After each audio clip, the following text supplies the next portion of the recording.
Hello there, and welcome to another episode of the Mr. Sitter podcast with me, Anthony Locascio. This is the 20th episode, woo, of the podcast in this incarnation. So if you've been one of those wonderful people that's listened to all 20 episodes, I love you. Thank you so much for all of your support. And if you just popping in now, get on board for the next 20 because there'll be heaps. One thing that I haven't asked anybody to do is go on iTunes and leave a review for this podcast if you enjoy it. Those things are really helpful. There are already a few on there, so if for anybody that's already done that, cheers, gracias. On the topic of No. I was going to segue from gracias to Brazilians, but it's just too much of a leap, guys. I speak Portuguese.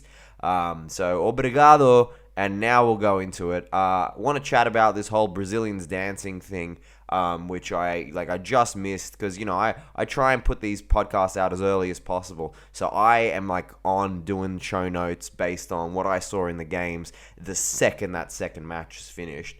So I don't really get to observe a lot of the fallout from the games. I'm not watching Roy Keane talk about how he doesn't care for the Brazilians dancing when they score every single goal.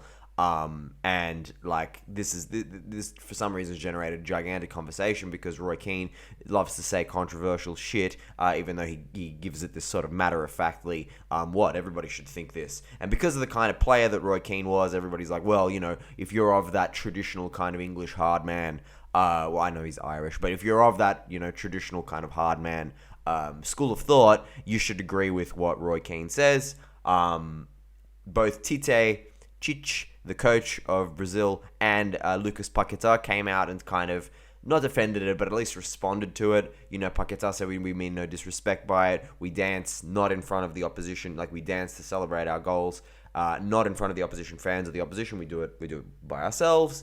And Tite's like, I'm getting a lot of shit for participating in it, which is, I got to be careful, but this is essentially an expression of joy. So how can somebody detract from that? I happen to totally fucking agree. Anytime you see somebody expressing love and happiness and joy, shut the fuck up. You know what I mean? It's not up to you to say. There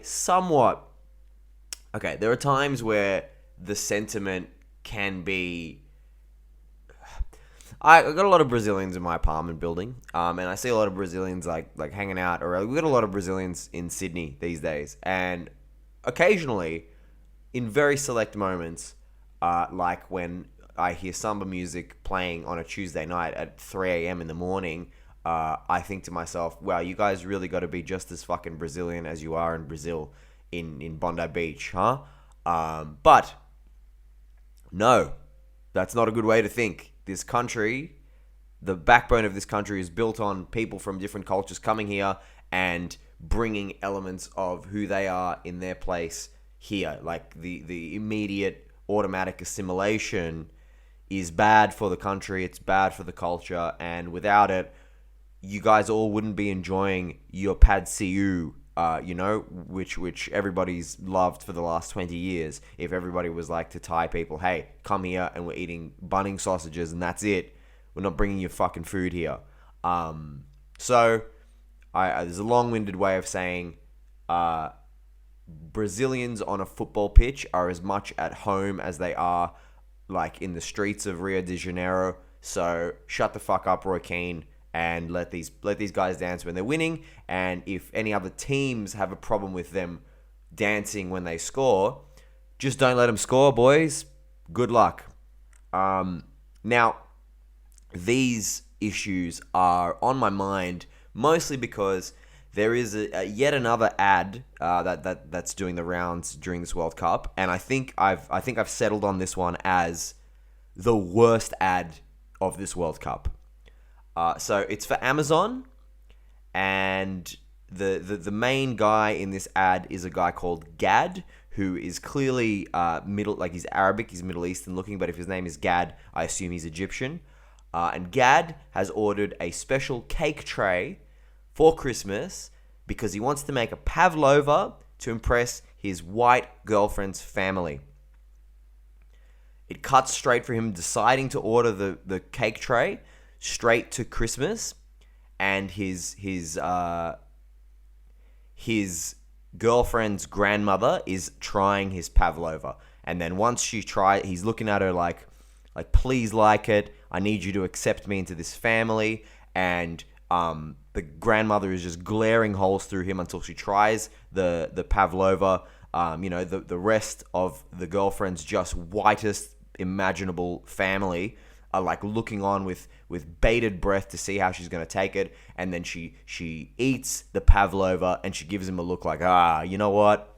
This is pretty good. You people are not so bad. And he's relieved, and he joins Christmas lunch, finally accepted.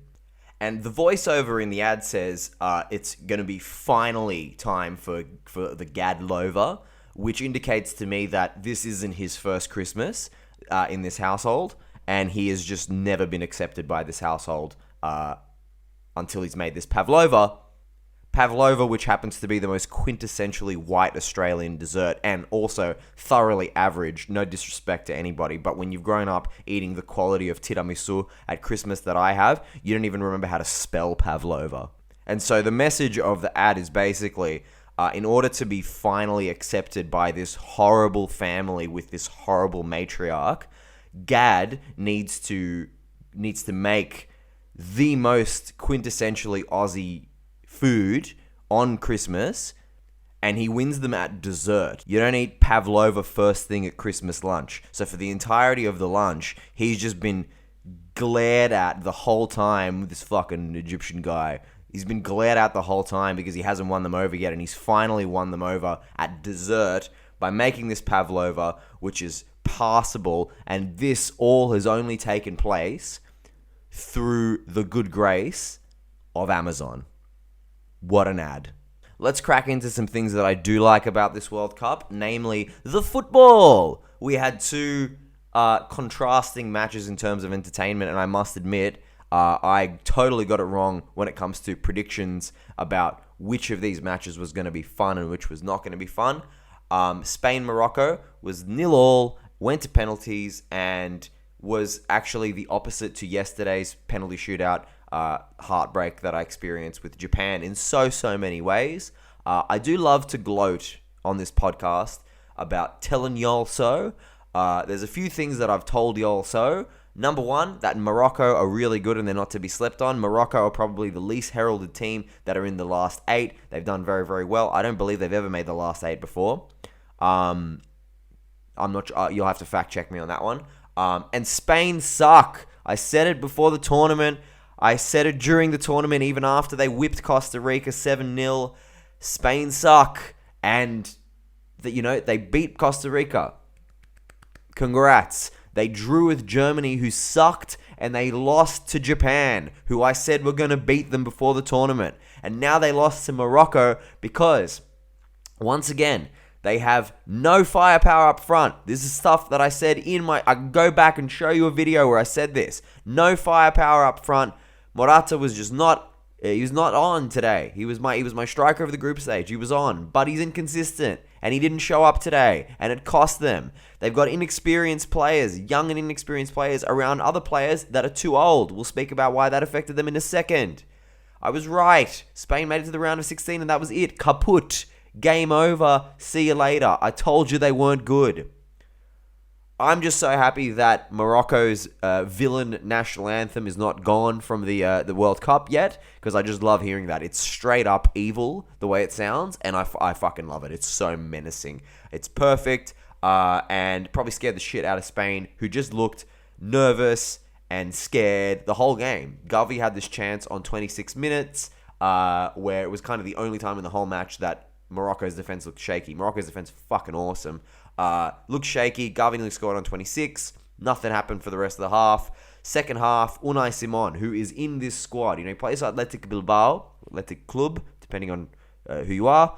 And he has been the number one choice for Luis Enrique's Spain team because, presumably, he is the best goalkeeper with the ball at his feet. Well, he didn't look very good with the ball at his feet. Specifically, at the start of this second half, he just cocked up a pass, almost played it straight to Morocco guys. No good. I wasn't impressed by much that Spain did in this game, but I have that bias, right? Who I was impressed by, once again, Sofian Amrabat of Fiorentina. I am dead certain that this guy in this World Cup has been Serie A's #1 representative. He was amazing today, all action, played the whole game, and apparently he was getting a 3 a.m. injection from the physios just to play this game. He played the entire match. Sofian Amrabat, remember the name. He was great. He burst onto the scene for Hellas Verona a few years ago. Hellas Verona had an amazing... They had a couple of seasons where they were up and up and up. They made the top 10. Their first season back in Serie A, they introduced a few players like Rahmani, who's now moved to Napoli, Kumbula, who's now moved to Roma, and Sofian Amrabat, who's now moved to Fiorentina. And they looked great. Guillermo Vicario as well was on loan at them from Cagliari, and he now plays for Empoli, and he is being looked at very carefully by Juventus as the future to replace Szczesny. So there you go. A lot of good players come through Hellas Verona in the last few years. Nonetheless, Amrabat, amazing. Hope he gets a big move after this tournament because he's great. The match went to extra time. In contrast to the Japan-Croatia game where, like I said yesterday, there wasn't a second of it where I thought that this wasn't going to penalties. The teams both seemed to want to not go to penalties desperately, especially Spain. They were attacking each other quite openly in extra time, and Spain played so nervous, and I was quite impressed. Towards the end of the game, Busquets had a shot that kind of shanked wide, and I'm like, it's 119 minutes, and this 34-year-old Busquets, who everybody before the tournament said, well, he's not going to play every 90, somehow he's lasted this whole game. That proved to be a bad call, as we'll see in a second. And then with 30 seconds to go, Pablo Sarabia, the most overrated player I've ever seen, hit this volley that hit the post, but it was like, it barely hit the post. It was scuffed. Like, he tried to kick it out for a throw-in, basically. And he looked so disappointed in himself. And that would also be a telling contribution. Because we then went to penalties. Now, before we chat about the penalty shootout, in my preview for the World Cup, not in the preview episode, in the second episode where I ranked all of the World Cups leading up to this World Cup, which I have to say is a really fun episode. And if you guys haven't seen or listened to it, go, like, it holds up, it hasn't lost any of its luster. All those World Cups still already happened. I had a lot of fun, and I put in a lot of effort into doing those World Cups. And if you like nostalgia and you like me on form, because I wasn't fucking stricken with COVID at that point, go and check that out. Anyway, I said at one point that I didn't understand why they repealed golden goal, because it seems like a lot of fun. I finally did a bit of research into it this morning, because I'm watching this extra time, having watched yesterday's extra time, like, I'm losing sleep right now, because I have been sleeping in the intervals between the games, and I'm like, I'm losing valuable sleep and watching shit football here. So why are they doing golden goal? To encourage these teams to actually attack each other, because it's basically just a golden bullet. Turns out it's the complete opposite, because that was obviously the design of golden goal, but it turned out to be the opposite. Teams were so fearful of this golden bullet that extra time during golden goal was even more conservative. So that's why they repealed it. So there you go, in case that's the information that you wanted. And there's got to be a way. I'm not the guy to say it, but there's got to be a way to make extra time, to incentivize teams to attack each other more in extra time. If you have any ideas, send a comment, send a message, let me know. Nonetheless, this went to penalties. A stat was said by the commentator that the last 7 penalty shootouts at the World Cup were won by the team that shot second. That was totally busted here. The first penalty was hit by Sabiri, who plays for Sampdoria, another really, really good player. And the confidence in this guy, you knew looking at him, like, there's no way this guy's going to miss. Super cool penalty, took it with aplomb. Sarabia steps up. Now, I never would have expected Sarabia to be the first penalty taker for Spain. Chances are he wanted to atone for his miss in the final 30 seconds, and he said, I got the first one, I'm going to atone for this. The fear on his face as he stepped up told the whole story. He hit the post, but even if he hadn't hit the post, Bunu would have saved it, no problem. And he missed, and that put Spain on the back foot immediately. Ziyech then came up, and like Ziyech, I love Hakim Ziyech. He's just coolness and confidence personified, and it often works against him because he tries these like ridiculous full field passes that don't come off sometimes, and he doesn't seem to have the self-awareness to take stock of where he needs to improve. But when he's on, he's fucking on. And this penalty, he just stepped up and went, So, cool for Ziyech. And then Busquets steps up. And I'm looking at him and I'm like, well, he's lasted the whole time. He's super experienced. He's super confident. He's going to score. He fucking didn't. He hit like a Japan penalty. And Bunu saved it. And I thought, oh, fuck, like they're done here. Benoun, who plays for Al Ahly, defender, he stepped up for Morocco. And the guy also had no confidence. And like, I don't think it's because I'm getting tired and sick, but I've found myself throughout the latter stages of this tournament genuinely audibly talking to the television. And I did this for Benoun, and I looked at how confident he was, and I was like, bro, why are you hitting this penalty? This isn't for you. You're representing your country here. What are you doing? You have no confidence. And it was proven to be the case. His penalty was the worst penalty of the batch. He missed, giving Spain an opportunity. Carlos Soler stepped up. Another player who I really like. He's a confident, experienced player. Somehow he missed too. And then it was all up to Achraf Hakimi to score and send Morocco into the next round. Hakimi hit like a half Panenka, scored, did a little shimmy, and sent Morocco through against Spain, which was interesting, not only because it's a great story for Morocco, but Hakimi, as some of you may know, he's just as Spanish as anybody playing for the Spain team. You know, he is born and raised in Madrid. He came up through the Real Madrid youth sector. He actually had multiple trials with the Spanish national team. He just went and he decided that culturally it wasn't a fit for him. Because he's grown up in a Moroccan, in an Arabic household, and it's all wogs there. He is as Spanish as I am Aussie, so it was really telling to see him. Like, I think if I ever got to a level where I could, represent whatever nation I wanted to, and for some reason I decided to pick Italy. I did the Christian Volpato and thought, no, I'm Italian, even though I'm born and raised in fucking Sydney. Let's not talk about Christian Volpato right now. We'll wait to an episode where I'm going to cover... I'm going to cover Christian Volpato in detail later. Not now. But Hakimi is just as Spanish as I am Aussie. I don't think that I would shimmy if I scored the winning penalty against Australia if, say, I had decided to represent Greece or Italy. But that's just me. Hakimi, nonetheless, one of my favourite players at this tournament and just generally, and it'll be great to see him and his teammates and their evil national anthem in the quarterfinals of this World Cup, where they will play against Portugal. Portugal, who beat Switzerland this morning 6-1. I was so dead wrong on this being the most boring game of the tournament. I thought this had 1-0 Cristiano Ronaldo penalty in the 81st minute written all over it. It was the total opposite of that, but I will put a footnote on that failed prediction.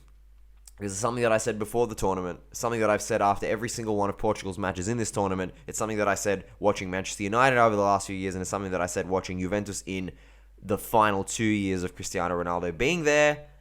All of these teams, yes, Cristiano is effective at scoring goals, and he may not even be that anymore, but these teams playing without the press avoidant, selfish Cristiano Ronaldo are inherently just better.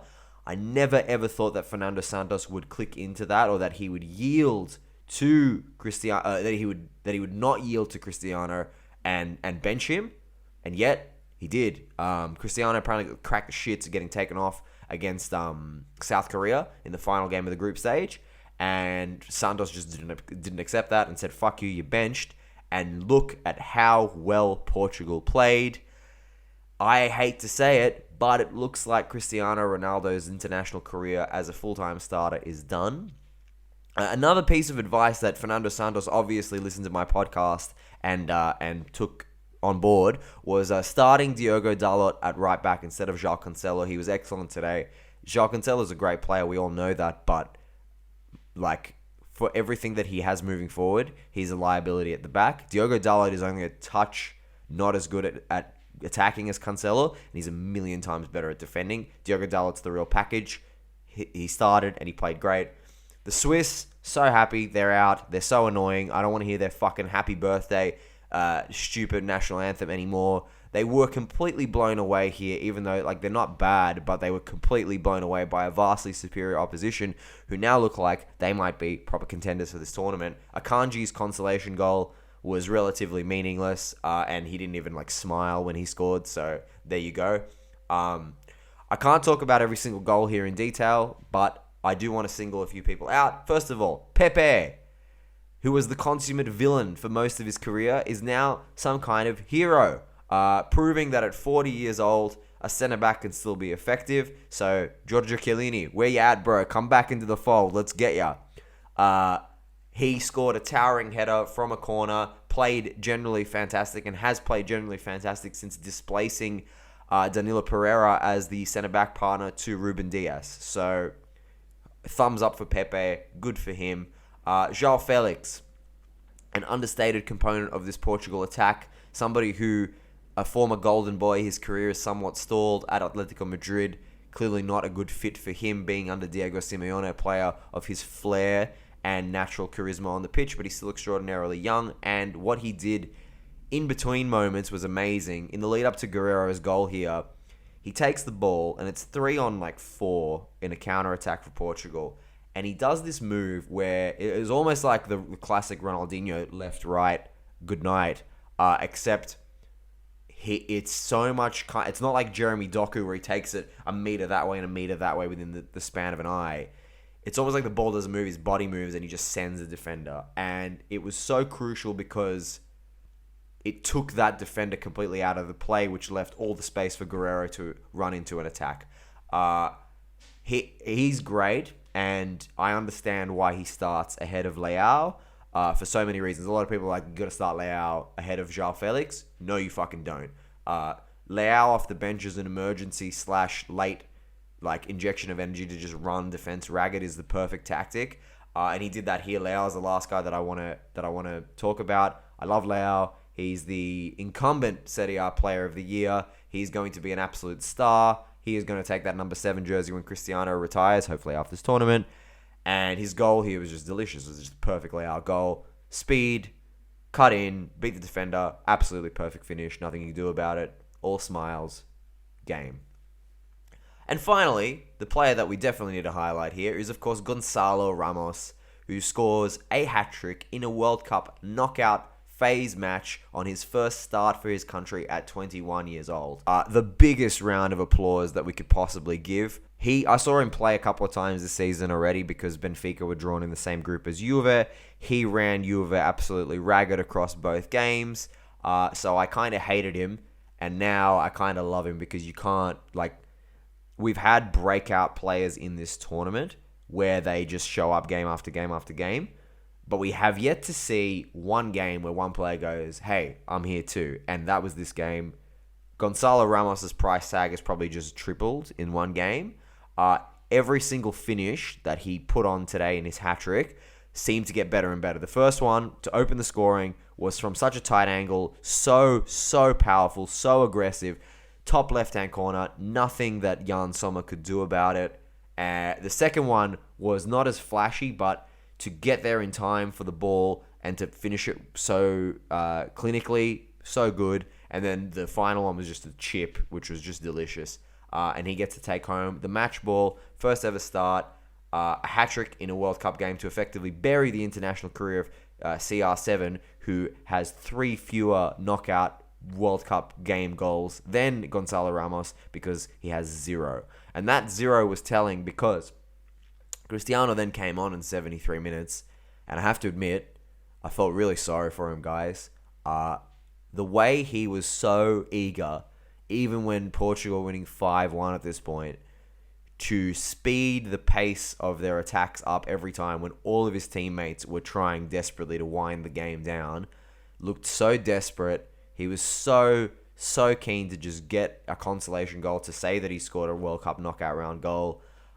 He got one, but he was offside by so much that he didn't even celebrate because he knew that he was. Hit a really aggressive finish, which was a great finish, but he was so offside. And then they let him have a free kick, and the way that the other Portugal players were looking at him were like, yeah, you go ahead, you can take this one, it's okay. And he did what Cristiano Ronaldo of the last 5 years does when he hits a free kick. He aims for one of the defenders in the walls, ball sacks, and he gets it every single time. I feel bad for him, but you know that if Portugal are going to do any damage moving forward, he cannot start. He simply cannot start, and I would wager that he cannot play either. If this was still an era where we only had 3 subs, and Portugal, say, are going with the exact same starting lineup as they did today into the game against Morocco, and Morocco, who will defend like savages, are just, struggling to being broken down, and Santos needs to take 3 people off the bench. Cristiano is not in those 3 people. I would say Ruben Neves to add a bit of bite to midfield, Rafael Leao as an X factor, and then maybe like an added defender. Cristiano Ronaldo is not in that 3. He's a luxury of the 5 if you need him. Now, big question becomes, are Portugal a threat to win the World Cup? If you asked me yesterday, I probably would have given the only if they don't start Ronaldo answer, and I probably would have said the players haven't had enough time to gel without him and to know how to play together to play the kind of football that they would need to win this World Cup even without him. That's wrong. I think they are a threat now. I don't see Morocco getting past them, unfortunately, because for Morocco to be the first African team ever to make the semi-finals, this Morocco team, that would be astonishing. That would be amazing. But this Portugal team are real good. Ramos is now their striker. The best number 9 that Portugal have produced since Pauleta. I don't know if you guys remember Pauleta. That's phenomenal, and he should be in there instead of Ronaldo moving forward. And I think if they play like they played today, watch the fuck out, guys. I think they have announced themselves as being in that bracket with Brazil and France as like, here's evidence that we can win this. And they never won it before. I don't want them to win it though, because I don't want to pile on with Ronaldo, but like, he's going to, if Portugal win, he's going to have a World Cup winners medal, having contributed absolutely nothing to the cause. Yeah, he scored the penalty against Ghana. Sick, bro. He's not going to be anything approaching a protagonist if they manage to win this World Cup. So I don't want them to now. But this crop of players, or like a lot of them, whether it's Felix, whether it's Leao, whether it's Ramos, whether it's somebody like Florentino Luis, who hasn't played yet, he's a midfielder, also plays for Benfica.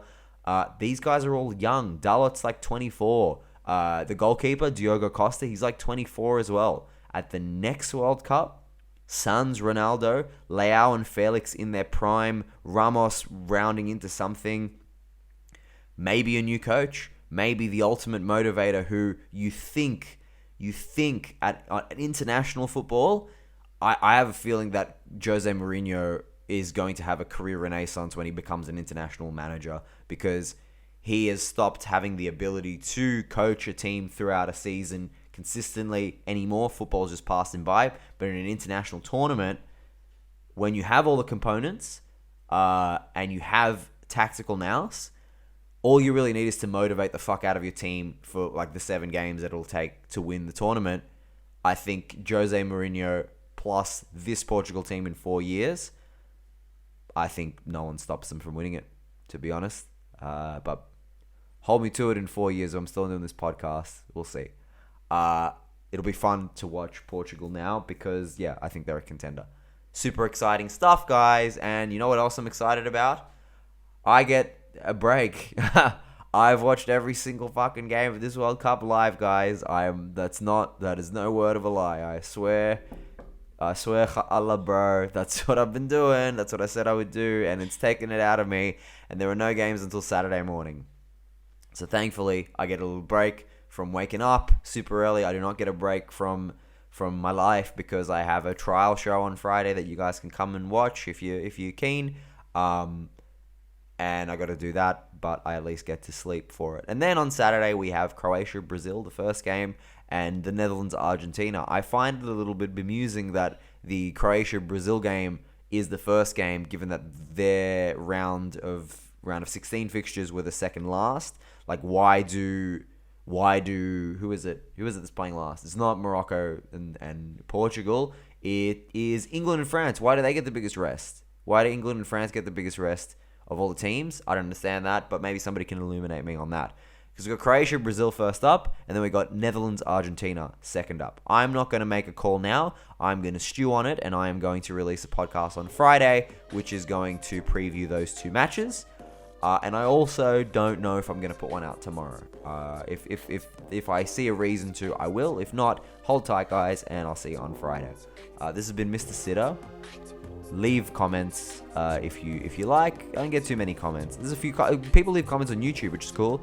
Subscribe to if you're a listener, subscribe to the YouTube just for the hell of it. You don't need to. You just want to pump the numbers up for me. That'd be cool. Tell your friends as always. Leave iTunes reviews. That would be cool. Let me know if you think differently of the Amazon ad. Let me know if you feel differently about Brazilians in Sydney. Let me know how you feel about Morocco, Portugal, Ronaldo, whatever. Let's just chat, Let's just have a chat. And be cool. Be cool because the World Cup is cool and you're cool for listening to my podcast. Obrigado.